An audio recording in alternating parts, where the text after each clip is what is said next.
Yo, so guys, welcome back to another video. This is, okay, I say this a lot, but this is actually something different, like it is. And the video is talking about, and I've not seen this guy before, but quick shout out to him. I'll just show his channel. I'll link his channel in the description, but 11 Yanks with Pete. Do hit, I'll probably pronounce his name wrong, so that's my bad, but it's on the roster and the squad for the US.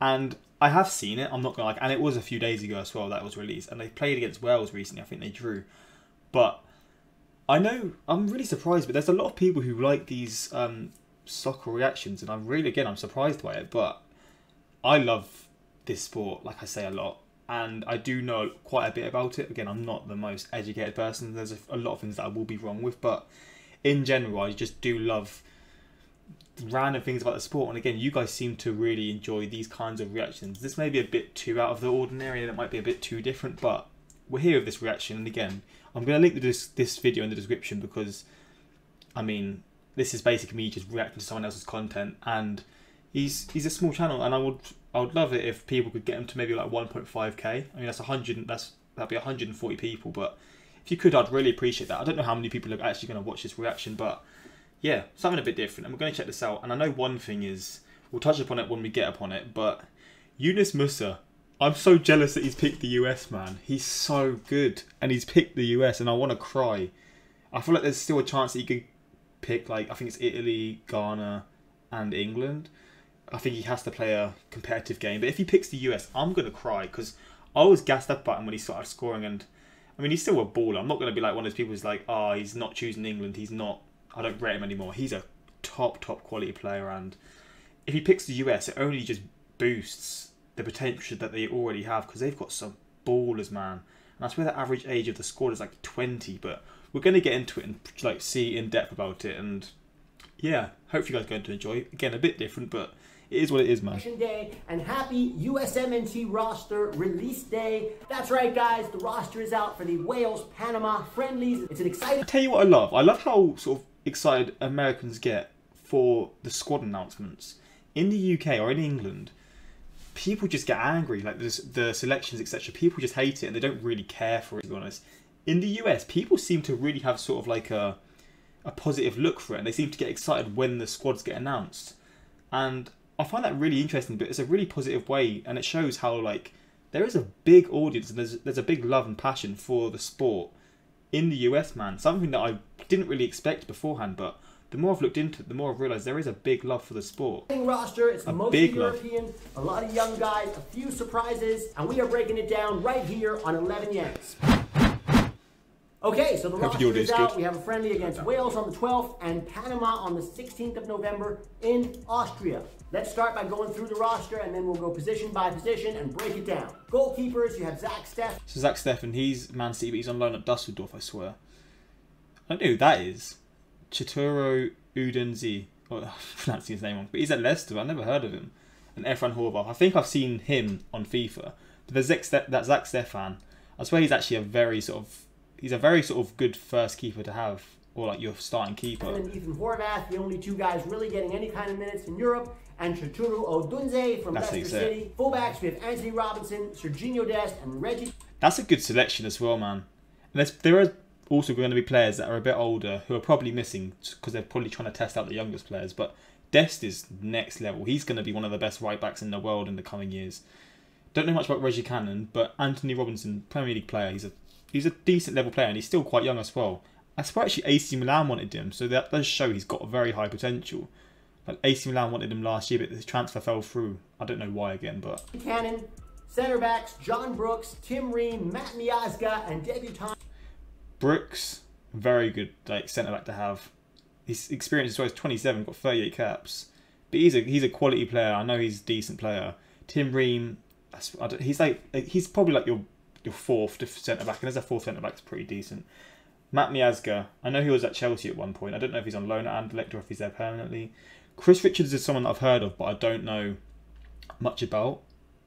But again, I don't know much about him, so I can't really talk about him. But I know he's talking about and he spoke about quite a lot. Chris Richards. Chris Richards, that's the Chris Wood. Tyler Adams, Johnny Cardoso from That's Brazil, a very strong Owen midfield. Osawi, Weston McKennie, Yunus Musah, No. very big and welcome surprise, And Richie Ledesma gets his first call-up. Adams and McKennie, though. Up top, oh you my got days. Christian Pulisic, Uli Yanez, Josh Sargent, Gio Reyna, Tim Weah, Nicholas Joaquin. Wait, so that's Soto. I swear he's on loan from the city that I'm in. I swear he's on loan from Norwich, which is the city I'm from. That's interesting. And Conrad De La Fuente. All right, so this is an exciting roster. It's a diverse squad as well. One of the best I've seen from Greg Berhalter ever. I'm going to break it down position by position. But before we do, don't forget to subscribe, smash that like button. Man. Hand for me, I'd appreciate it. Here we go. Okay, so goalkeepers, you've got Zach Steffen and Ethan Horvath. Not really a whole lot to talk about here. Chituru Odunze is probably the best of a couple young goalkeepers that could have been called up as the number 3. There's Damian Loss at Fulham, CJ Dos Santos, who's over in Benfica. But Odunze has been getting the most playing time for Leicester's under 18s and under 23s. So I think it's a good shout. I think he deserves this call up. Really going for him. Other than that, there's really not much to say about this goalkeeper. Has he even made a senior appearance? Because if not, that really shows the direction that they're going in. It's refreshing to see that because you don't see many nations, if not any, go that young. Like players who are that inexperienced. But it's a good thing to do because it really builds them up and probably makes them sort of feel a lot more proud, and like maybe that they're sort of like it puts in their head that they actually have a chance to play for the starting situation. Fullback. Starting squad. Okay, so Anthony Robinson, Serginho Dest, and Reggie Cannon. Both Tim Ream and Serginho Dest can also play left back, so that feels like good backup for Anthony Robinson. Man? The big surprise, obviously, is no DeAndre Yedlin. He's not playing for that's true, actually. I think he's got technical limitations, like I've said before. Very quick, but technically he's still not that great. And guess what? If you're in your mid-20s and you're not playing, you're unlikely to get much playing time. To be fair, though, to have someone like Yedlin as your second right back, I'm pretty sure he's right back. I think he can play left back as well, might not be able to. But to have him as your backup right back to Dest, that's very good depth. And I'm assuming there's like more younger players coming through as well. Time for the USMNT. The bar is being raised with the USMNT. Being on a Premier League roster is not good enough anymore. I'm not saying he's done forever with the US men's national team, but we have other right backs coming through like Shaquille Moore in Spain or Julian Araujo for the LA Galaxy.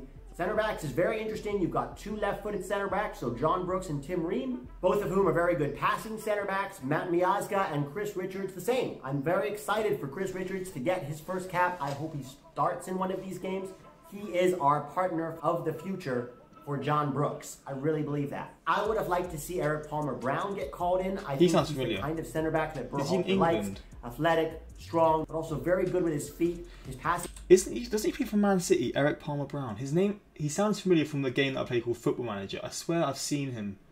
I swear he's like on loan from Man City. Stats in the Austrian Bundesliga this year have been one of the best for center backs. I would have liked to see him called in, not instead of anybody, but in addition to. Some people were interested in seeing Cameron Carter-Vickers.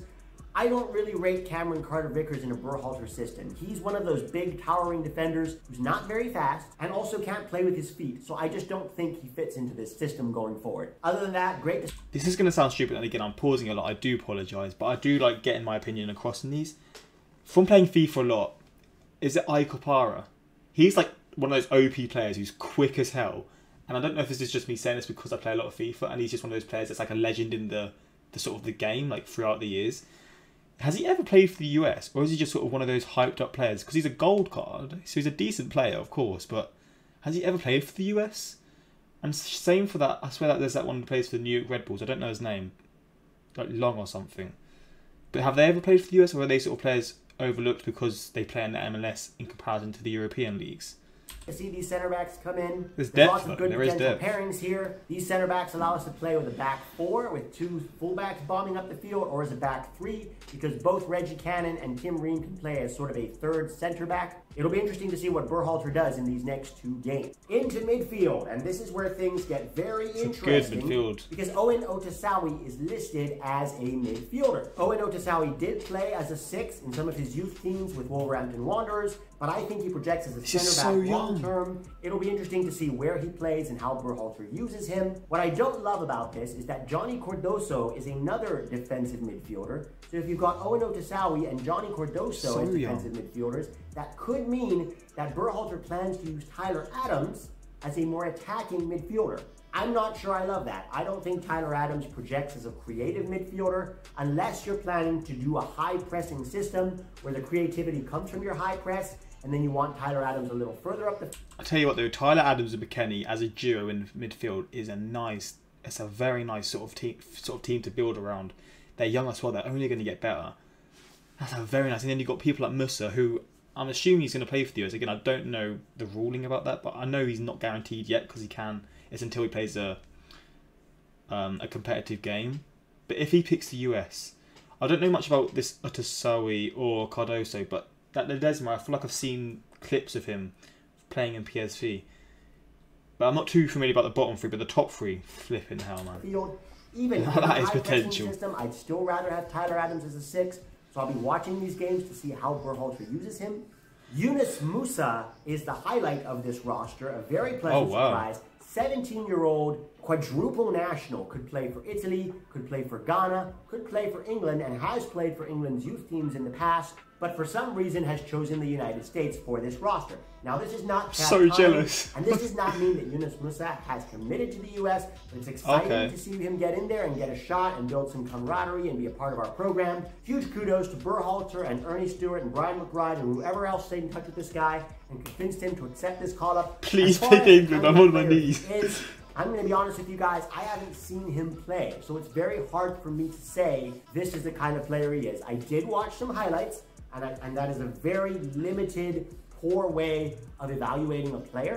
But from what I can see, and take this with a grain of salt, this is a very limited viewing, he plays a lot like Paul Pogba. He's played mostly as an 8 or a box-to-box midfielder for Valencia this season. He can also play as a 10. He can also play as a right wing. Not really sure how Berhalter plans to use him, as well. But we're going to get a pretty good look at him over the next few weeks. I'm very excited for Rich Ledesma. He's a true 10. I'm excited to see him in the pool. He's a dual national. He was being courted by Mexico. He's always said he wants to play for the US. And I'm excited for him to get his first cap after he made his debut for PSV last week and even got an assist. Congratulations, Richie. Into the forwards, and Christian Pulisic is on the roster. This is a nice... Yeah, he is injured, isn't he? He's not been playing for Chelsea because of his injury. But look at this, man. And there's 2 more as well. But Reina, he's next up for sure. He is nice. He is nice. You see how it sort of went from Ousmane Dembele to then Sancho? No, it went from sort of Ousmane Dembele, then sort of Pulisic, then Sancho. And now they've got Reina. Dortmund just seem to be able to find these insane wingers. They've also got that like 15-year-old from France who's been insane. I forget his name as well, but... potential there, man. Interesting. Frank Lampard came out and said this morning that he has a very, very, very minor injury in his hamstring. It's probably more of a tweak than anything else. He's already back in training. He's not going to play in the Champions League against Rennes. Will he play this weekend? I don't know. I don't know how much he's going to be used, but I'm glad he's in the roster because we need to build a team here. So just being around each other, training together, being part of the whole team. If he is fit, he could maybe get some minutes against Panama. It's hard to know exactly what the situation is with Pulisic, but I'm glad he's in the roster. Uli Yanez is back after getting his debut in the January camp against Costa Rica and scoring a penalty. Conrad de la Fuente, the Barcelona, Miami-born winger, gets his first call-up. Josh Sargent is there. Tim Weah is there. Gio Reyna listed as a forward in this particular roster drop. Again, I'm not really sure if they're planning to play him as a winger/forward. We could see 2 different tactical setups in these games. Maybe one time we see Gio Reyna as a 10. One time we see him more on the wing. It's up in the air right now. We don't know exactly what Berhalter's going to do, but it's exciting to see. Nicolas Giacchini is there for the first time, the French dual national. He plays for Cannes in the French 2nd division. So it's very, very European based. I'm not as high on Giacchini as some people. I've only seen him play once. I was not impressed, but that's... Wait, I think every player in this is like in European leagues. So maybe this is sort of a camp that they're taking to sort of test out other players then. So there's going to be a lot of big players missing. Very small data set, so I'm not going to draw any conclusions on him just yet. Why not? Bring him in, evaluate him, get him used to the style of play, see what he can do. Some people were excited to see Aron Johansson. I wouldn't have been mad if Johansson got a call-up, but I really don't think he has much of a future with the U.S. men's national team. I know people got excited after he scored a few goals in the Swedish division. Guys, we're talking about a division that is below MLS in terms of quality. We're talking about a 30-year-old who's been injured for pretty much 5 years straight. I think we need to project into the future. Sebastian Soto gets his first call-up, which is really exciting. That's crazy. Chile has been pursuing him. He can also play for Mexico. From his Instagram, he is psyched to be playing for the U.S., and I am excited. He is a goal poacher. He's different than Sargent. Sargent is a guy who can either stretch the back line, but his strength is his hold-up play. Sebastian Soto isn't as good with his hold-up play, but he's one of those guys who has a nose for goal. He gets in the right position, he finishes chances, a real poacher in the mold of Robert Lewandowski. He has a very high ceiling. I'm excited to see him here. Tyler Boyd is also missing from this roster. That's true, actually. He's a decent player. Some people like Tyler Boyd. I don't rate him. I just think he's a very one-dimensional player. Very much plays in straight lines. Wasn't that good in the Gold Cup. Has been okay in Turkey, but wasn't even included on their roster because of a ridiculous foreigner rule. So he's kind of in limbo until January. Again, he's in his mid-20s. He's not a guy that's going to improve a lot more. I just don't think, with the winger depth that we have coming up, I don't think Tyler Boyd really has much of a future with the U.S. men's national team. So that's my breakdown of this roster, guys. Next week, I'm going to do a more specific preview of the Wales game. We're going to talk about a potential starting lineup, a tactical style. Right after the Wales game, we're going to have a video out. We're going to have a preview of Panama. We're going to cover both of these games in great detail. This is the future of the U.S. men's national team. I'm excited. You should be too. Let me know what you think in the comments. I want to hear your thoughts on this roster. Shout out to this guy, man. Like I said, subscribe to him. Give him I'll leave a link in the description to this video and to his channel. Get him to 1.5k. I don't know if we will be able, I can't talk. We will be able to, because I don't know how many people are going to watch this video. I don't know if it's going to go well or not. Testing something different, but I do love these kinds of reactions. But actually, I want to search up USMNT squad. I want to see like the players that I'm missing, because it would really give me a good view on like the actual, the pure depth. So you've got Bill Hammond. I know he's a solid player. Brad Guzan as well. He's still playing. God damn. So yeah, you see this, like these are all. So there's one LA Galaxy player, and that's. Wait, he wasn't in the squad, was he? I'm guessing he got brought in late. Wasn't he in the Premier League before? He was. At West Ham, but he never played. That is interesting though. That is really interesting. So you got him there. So let's see the players that I'm missing then. So you got. I don't know if Sean Johnson, know much about him. Aaron Long was the guy I was thinking of. I swear he was going to go to like a Premier League club at one point. So you got Yedlin, you got like Long. You've not even got what's his face? You've not even got Apara here. So I'm guessing he doesn't ever play for the national team. Will Trapp, Morales. He plays in the. I think they're still in the Bundesliga, right? Wait, it's like Stefan's actually at Man City then, so he's not on loan anymore. Tyler Boyd. Zardes, the legend himself. After Pulisic was left out in the end, so was anyone taking his place there? Lanes, Soto. But you look at this, man. There is depth. Does is it Bradley? I forget his name. Something Bradley. I'm thinking Michael Bradley, but I swear that's not his name. Does he still play? Because I swear he's like the sort of he would be like the experienced player if he is still playing. But different kind of video. But I am interested in this kind of stuff, and I love seeing just people from the US talking about the sport, because again, before I started doing these videos, I didn't really truly realise how many people in the US actually did follow this sport, and it was pleasantly surprising, and I'm enjoying these kinds of reactions, and people do like my reactions to soccer videos in general, and ones that relate to the US, like the US men's national team, or just the US like MLS in general. And yeah, if you guys enjoy this, suggest like in the comments what other things similar to this you'd like to see, but also let me know your thoughts on the US. Like, what are your thoughts if you like follow the sport like a lot, and you really do follow the men's national team? Let me know your sort of thoughts on like how it's going to go, because I mean, it's so young. Like there was like 3 17-year-olds, 18-year-olds, 19-year-olds. It's just so damn young. It's crazy when you really think about it, but it shows the sort of the way the US national team is going, and within 4 to 6 to 8 years, if these players like prosper and like just go on to sort of the potential, fill out the potential that they've already got. Players like Rayner, players like Musa, you've already got like Pulisic, you've got Josh Sargent, who I'm not actually too familiar with, but he's playing in the Bundesliga. He's played a lot of games for. Let's actually see Josh Sargent. I want to see his transfer market stats to see, like, I know this isn't really the best way to look into it, but will give me a sort of brief look at what he's like doing in the MLS. Where's his He played 12 times for the US already. I want to see his overall. Let's go to last year. This is a very scuffed reaction, I apologise. It shows... So he's got 7 goals and 5 assists, and he's only 20 as well. So, I mean, he's doing bits, to be fair, as well, man. They've got a lot of stars coming through. McKennie, Adams, you've got Brooks, who's like the experienced one in the team, I'd say. Richards, who I'm not too familiar with, but I have heard a bit about. Dest. Bro, there is a team being built there. I'm not even going to lie, there is a team being built. And there's only going to be more youngsters coming through as well. I mean, goddamn, when you think about it, it is an exciting time to be a US fan. And yeah, I'm intrigued to see how these players do over the coming years. Like, there's a lot of potential there. Hopefully it can fulfill, because the sort of the potential, again, is something that you should be excited for. If you don't really follow the US men's national team much and you're slowly getting into it, this is an exciting time to do it, because I do actually think there's going to be a lot of like opportunity for you to grow and really build yourself as like a top team.